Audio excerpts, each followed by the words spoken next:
இதே மாதிரி நல்லபடியாவே போச்சா அப்படின்னா கிடையாது. இவரமே கஷ்டப்பட்டாரு.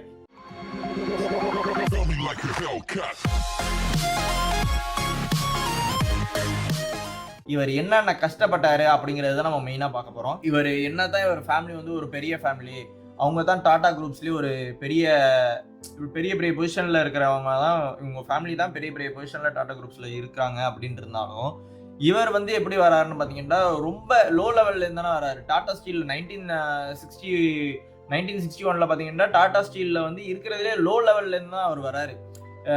இத என்ன லைம்ஸ்டோன் வந்து எடுக்கிறதா இருக்கட்டும், அப்புறமேட்டு இந்த ஃபர்னஸை வந்து இது பண்ணல. இட்ஸ் நாட் ஈஸி ஜாப், அது வந்து கஷ்டமான ஜாப். இருந்தாலும் அவர் வந்து அந்த கஷ்டங்களையும் படுறாரு.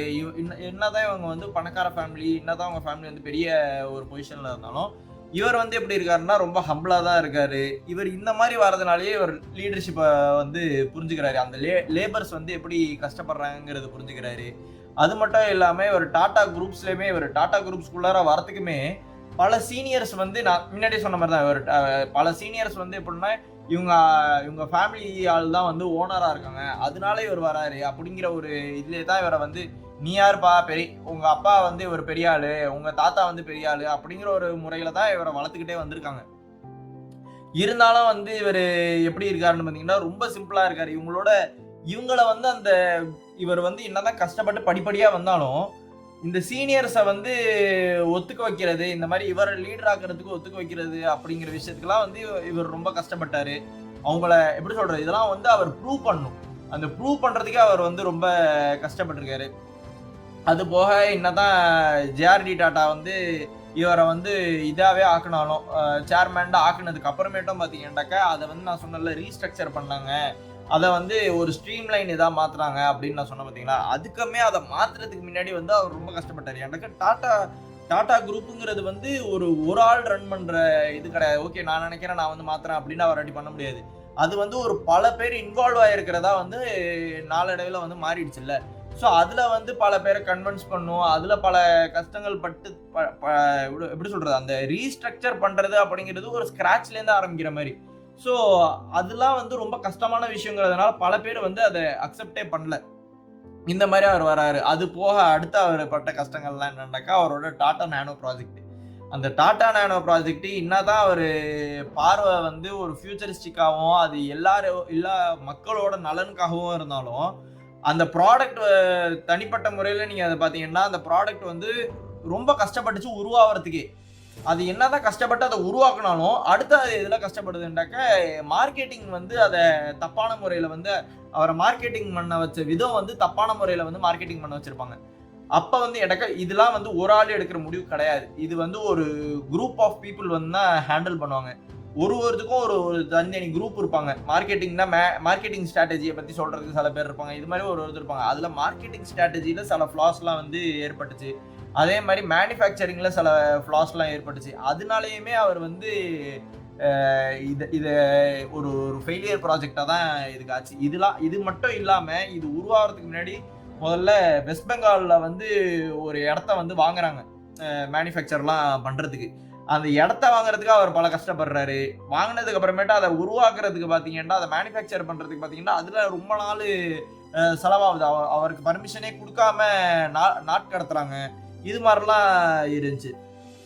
அது மட்டும் இல்லாமல் நேனோ ப்ராஜெக்டை மட்டும் பார்த்தீங்கன்னாக்கா அது மார்க்கெட்டிங் பண்ண விதமாக இருக்கட்டும், அந்த வண்டி எடுத்துகிட்டு வந்த விதமாக இருக்கட்டும், எல்லாமே பார்த்தீங்கன்னாக்கா இட்ஸ் எ கமர்ஷியல் ஃபெயிலியர் அப்படின்னு சொல்லலாம். அது மாதிரி தான் எல்லாருமே சொல்லிக்கிட்டு இருக்கிறது, நான் சொல்கிறது இல்லை, எல்லாருமே சொல்கிறது அதான்.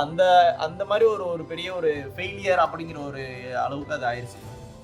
அதுக்கு அடுத்தது சைரஸ் வந்து இவர் வந்து சைரஸுங்கிறவரை வந்து சேர்மன் ஆக்கினார்ல, அவர் சேர்மன் அந்த போர்ட் மெம்பர்ஸ் வந்து இல்லை அவர் வேணாம் நீங்களே மறுபடியும் வாங்கன்னு அவரை ரிமூவ் பண்ணும் போது என்ன ஆகுதுன்னாக்கா அதுலேயுமே பல இஷ்யூஸ் வந்து வருது. அந்த இதில் பல லீகல் பேட்டில்ஸ்லாம் அவர் வந்து ஃபேஸ் பண்ண. லீகல் பேட்டில்ஸ்னா அவர் வந்து அவருக்கு எதிராக பல கேசஸ் வந்து கொடுக்குறாங்க. இது மாதிரிலாம் இருக்கு. இது வந்து அவர் மேலே தப்பு ஒன்றும் கிடையாது. அவர் மேலே ஒரு கேஸ் வந்து வருது, ஃபால்ஸ் அக்யூசேஷன் வந்து வருது.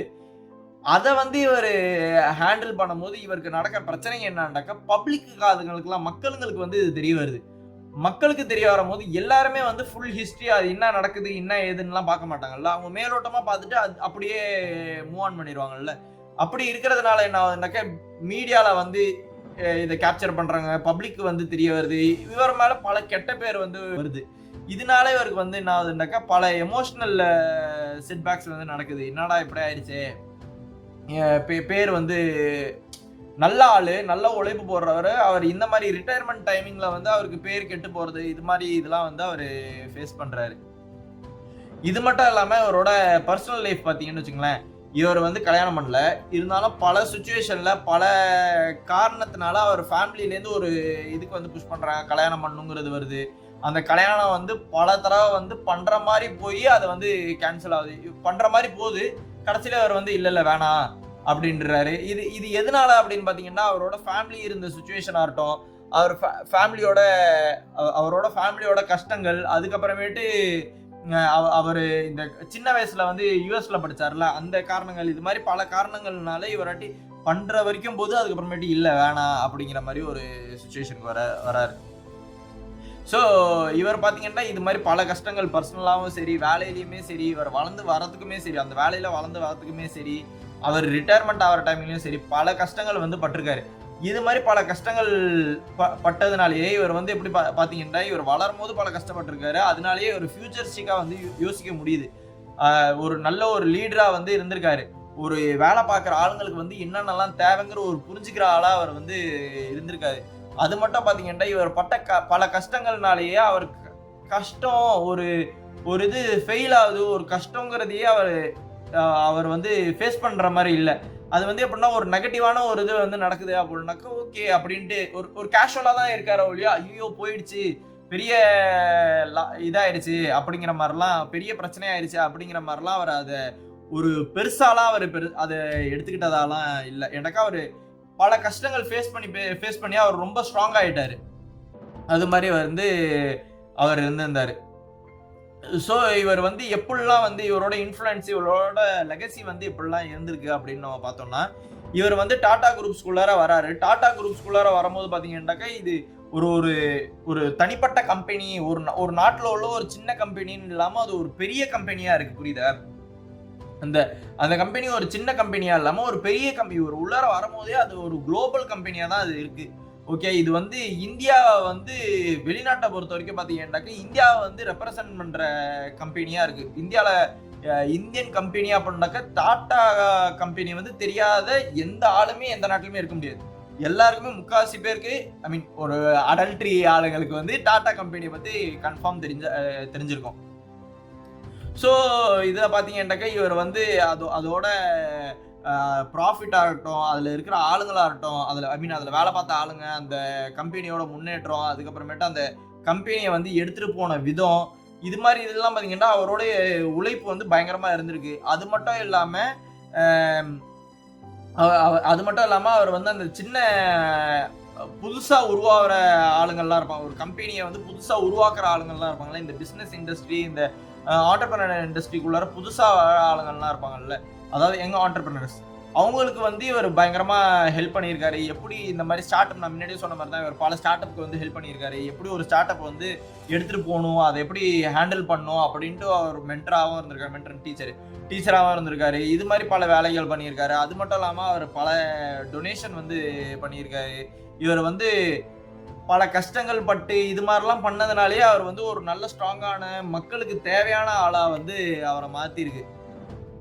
இது மட்டும் இல்லாம பாத்தீங்கன்னாக்கா இவர் வந்து எந்த அளவுக்கு ஒரு ஆள்னாக்கா, இவர் தான் வந்து இந்தியால முதல் Indian to handle US dollar படி பாத்தீங்கன்னாக்கா $100 பில்லியன் கம்பெனியை வந்து ஹேண்டில் பண்ற திறமை வந்து இவருக்கு தான் இருந்துச்சு. இவர் தான் ஃபர்ஸ்ட் ஆளா அதை லீட் பண்றதுக்கு. அதுக்கப்புறமேட்டு பாத்தீங்கன்னாக்கா இவர் வந்து இந்தியாலேயே மோஸ்ட் இன்ஃப்ளூயன்ஷியல், ரொம்ப வேல்யூபிளான ஆளு அப்படிங்கிறதையும் நம்ம பார்த்துருப்போம். இவருக்கு இது மாதிரி பார்த்தீங்கன்னா பல நல்ல பேர்கள் வந்து இவரோட லைஃப் டைமில் வந்து கிடைக்கிது. ஸோ ஓவராலாக இவர் இப்படிலாம் கஷ்டப்பட்டு இந்த மாதிரிலாம் வாழ்ந்ததுனாலேயே நம்ம வந்து இவரோட லைஃப் வந்து நம்ம எப்படி எடுத்துக்கலாம்னு பார்த்தீங்கன்னா, ஒரு இப்போ வரைக்குமே அதை எல்லாருமே ஆச்சரியமாக பார்க்குற மாதிரியும், இப்போ வரைக்குமே அவர் இறந்து போன இதெல்லாம் பார்த்தீங்கன்னா அவ்வளோ மக்கள் வந்து இருந்திருந்தாங்க. அந்த மாதிரி ஒரு வெல் ரெக்கக்னைஸ்டான ஆளா வந்து ஒரு நல்ல மக்களுக்கு வந்து நல்ல விஷயங்கள்லாம் பண்ண ஒரு ஆளா வந்து அவர் தவறி இருக்காருன்னு சொல்லலாம். அந்த மாதிரி அவரோட லைஃப் வந்து இருந்துச்சு. இவரோட சில பெஸ்ட் கோட்ஸ்லாம் வந்து இருக்கு.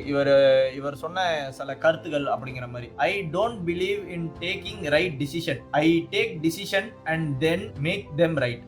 ஓகே, இப்படி அவர் சொல்லியிருக்காரு. அதாவது நான் வந்து சரியான முடிவை தான் எடுப்பேன் அப்படின்லாம் கிடையாது. நான் எந்த மாதிரி ஆளுன்னா நான் வந்து முடிவு எடுப்பேன், அதுக்கப்புறம் அதை வந்து சரியா மாத்துவேன் அப்படிங்கிற மாதிரி ஒரு ஆளா இருந்தாரு. அது மட்டும் இல்லாம வாழ்க்கையில வந்து ஏற்றம் இறக்கங்கிறது வந்து ரொம்ப முக்கியம். ஏன்னா ஒரு நேர்கோடா இருந்தோம்னா கூட இசிஜி மிஷின்ல கூட நம்ம ஒரு நேர்கோடா பார்த்தோம்னாக்க நம்ம உயிரோட இல்ல அப்படிங்கறது தான் அது ரெப்ரசென்ட் பண்ணும். ஸோ வாழ்க்கையில வந்து ஏற்றம் இறக்கங்கிறது வந்து ரொம்ப முக்கியம் அப்படிங்கிறதான் அவர் சொல்லியிருக்காரு. ஸோ இவர் அது மாதிரி என்ன சொல்றாரு பார்த்தீங்கன்னாக்க, ஒரு பணமும் பதவியும் வந்து எனக்கு ஒரு முக்கியமான விஷயமா இருந்தது கிடையாது அப்படிங்கிறதையும் சொல்றாரு. அது மட்டும் இல்லாம நீங்க தனியா நடந்தீங்கன்னா வேகமா நடப்பீங்க, ஆனா நீங்க வந்து சேர்ந்து நடந்தாதான் தூரமா நடப்பீங்க அப்படிங்கறதும் அவர் வந்து சொல்லியிருக்காரு. எந்த பொருளா இருந்தாலும் அதை வந்து இரும்ப வந்து வீணாக்கிட முடியாது, ஆனா அதோட சொந்தமா இருக்கிற அந்த துரு இருக்கு பாத்தீங்களா, ரஸ்ட் இருக்கு பாத்தீங்களா, அது வந்து அதை வந்து வீணாக்கிறோம்.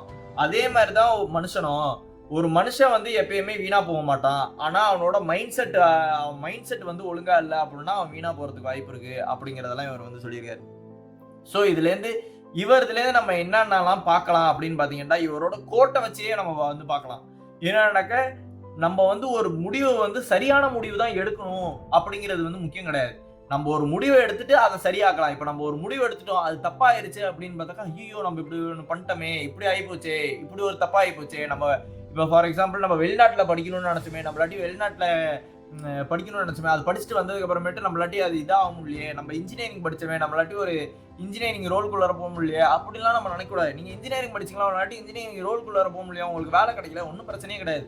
நீங்க ஒரு வேலையை உருவாக்கலாம், உங்களுக்கு அதுக்கேற்ற நாலேஜ் வந்து இருக்கு, நீங்க அதை பத்தி நல்லா பர்சீவ் பண்றீங்க, ஒரு கம்பெனியை உருவாக்கணும் அப்படிங்கறத பத்தி நீங்க ஃபுல்லா பாக்குறீங்க அப்படின்னா உங்களாட்டியும் ஒரு கம்பெனியை வந்து உருவாக்க முடியும். அதுக்கு உங்களுக்கு எக்ஸ்பீரியன்ஸ் வேணும், இது வேணும்லாம் எதுவுமே கிடையாது. பல பேர் வந்து எந்த விதமான எக்ஸ்பீரியன்ஸும் இல்லாம பல பேர் வந்து கம்பெனியை உருவாக்கியிருக்காங்க. பல பேர் வந்து எந்த விதமான முன்னனுபவம் இல்லாம கம்பெனி உருவாக்கி அந்த கம்பெனி ஃபெயிலியர் ஆனது மூலியமா மறுபடியும் பல கம்பெனியை வந்து உருவாக்கி அதுலேருந்து பல வெற்றியையும் கண்டிருக்காங்க. அதை நம்ம எடுத்துக்கலாம். அது மட்டும் இல்லாம வாழ்க்கை வந்து என்னடா நம்மளுக்கு ரொம்ப கஷ்டமா போகுது, எப்பயுமே ஒரு நல்லது நடந்தா அது அப்படியே நிலைச்சு நிக்க மாட்டேங்குது, என்னடா உடனே வீணா போயிடுது, உடனே ஏதாவது ஒரு கெட்டது வந்து வந்துருது அப்படின்னு நீங்க நினைச்சீங்கன்னா கூட இவரோட இன்னொரு கோட்டையுமே நம்ம எடுத்துக்கலாம். அதுலயுமே பாத்தீங்கன்னா வாழ்க்கைங்கிறதுல வந்து ஏத்த இறக்கம் இருக்கதான் செய்யும். ஆனா அதுல வந்து நம்ம வாழ்க்கை வந்து நல்லபடியாவே போகணும் அப்படின்னு நினைச்சா அதெல்லாம் நடக்காது. ஏன்னா அவர் சொல்றதெல்லாம் இசிஜி மிஷின்ல கூட ஏத்த இறக்கம் இருந்தாதான் நம்ம உயிரோட இருக்கோம் அப்படிங்கறது அர்த்தம். ஸோ வாழ்க்கையில வந்து ஏத்த இறக்கம் இருந்தாதான் நம்மளாட்டி உயிரோட இருக்க முடியும், அப்பதான் நம்மளாட்டி முன்னேற முடியும். இல்லைன்னா அப்படியே தான் போகணும், நம்மளாட்டி முன்னேறவே முடியாது. ஸோ அது ஒன்று இவர்துலேருந்து பார்க்கலாம். அது மட்டும் இல்லாம ஒரு முக்கியமான விஷயம், நீங்க தனியா ஒரு வேலையை பாக்குறீங்க அப்படின்னா நீங்க வேகமா பார்க்கலாம். ஆனா நீங்க பல பேரோட சேர்ந்து பாக்குறீங்க, முக்கியமா நீங்க நம்புற ஆளுங்களை, உங்களுக்கு ஏத்த மாதிரி உள்ள ஆளுங்களை நீங்க வந்து சேர்ந்து வேலை பாக்குறீங்க அப்படின்னா உங்களாட்டி தூரமா போக முடியும். நீங்க ஒரு கம்பெனி ஆரம்பிக்கும் போதும் சரி, நீங்க ஒண்ணு தனியா உருவாக்குறீங்க அப்படின்னா நீங்க டக்குன்னு கம்பெனியை உருவாக்கி நீங்க வேற லெவல்ல எடுத்துட்டு போயிடலாம். ஆனா நீங்க உங்களுக்கு தெரிஞ்ச உங்க ஃப்ரெண்ட்ஸா இருக்கட்டும், உங்க பிரதர்ஸா இருக்கட்டும், உங்க ஃபேமிலி மெம்பர்ஸா இருக்கட்டும், இவங்களோடலாம் சேர்ந்து நீங்க ஆரம்பிக்கும் போது என்ன ஆகும்னு பாத்தீங்கன்னா அந்த கம்பெனி ஸ்லோவா தான் போகும். ஏன்னா அந்த கம்பெனி வந்து உங்களுக்கு மட்டும் பிடிச்சிருக்க கூடாது, அந்த கம்பெனி உங்களுக்கு பிடிக்கணும், உங்களை சார்ந்து இருக்கிறவங்களுக்குலாம் பிடிச்சி நீங்க ஆரம்பிக்கிறதா இருக்கும். ஸோ அது ஆரம்பிக்கும் போது நீங்க பொறுமையா தான் ஆரம்பிப்பீங்க, போறது பொறுமையா தான் போகும். ஆனா நல்லா ஒன்று நோட் பண்ணி வச்சுக்கோங்க, அது பொறுமையா போறது மட்டும் இல்லாம அது தூரமாகவும் போகும். நம்மளுக்கு முக்கியம் வேகமா போகணுமா இல்ல தூரமா போகணுமாங்கிறது தான் நம்ம முடிவு எடுக்கணும். ஸோ இதையும் நம்ம நோட் பண்ணிக்கலாம். அது மட்டும் இல்லாம இவருக்கு சொன்ன கடைசி ஒரு கோட்டு என்னன்னாக்கா, ஒரு மனுஷனை ஒரு இரும்பை வந்து எதுவுமே வீணாக்க முடியாது அதோட சொந்த துருவை தவிர, அதே மாதிரி அதோட சொந்த ரஸ்ட்டை தவிர, அதே மாதிரி நீங்க பாத்தீங்கன்னா ஒரு மனுஷனை எதுவுமே வீணாக்க முடியாது அவனோட சொந்த மைண்ட் செட்டை தவிர. ஸோ மைண்ட் செட்டை நல்லா வச்சிருப்போம், எல்லாத்தோட சேர்ந்து வேலை பார்த்து ரொம்ப தூரமா போவோங்கிற டார்கெட்டா வச்சுக்குவோம். வாழ்க்கையில ஏத்த இறக்கத்தை வந்து நம்ம எக்ஸ்பெக்ட் பண்ணுவோம். அது மட்டும் இல்லாம நம்ம சரியான முடிவு எடுக்க வேணாம், தவறான முடிவை எடுத்தாலும் அதை நம்ம சரியா எடுத்துட்டு போகணும் அப்படிங்கிறத நம்ம வாழ்க்கையில வச்சுக்குவோம். உங்களுக்கு யூஸ்ஃபுல்லா இருக்கும்னு நினைக்கிறேன். இது மட்டும் இல்லாம நீங்க இன்னும் பல பிசினஸ் இன்சைட்ஸ் பார்க்கணும், உங்களுக்கு வந்து பிசினஸ் ஸ்ட்ராட்டஜி தெரியணும், பல பெரிய பெரிய கம்பெனிஸோட ஹிஸ்ட்ரி தெரியணும் அப்படின்னு நீங்கள் நினச்சிங்கன்னா மறக்காமல் இந்த சேனலை சப்ஸ்கிரைப் பண்ணிங்க. பார்க்கலாம்.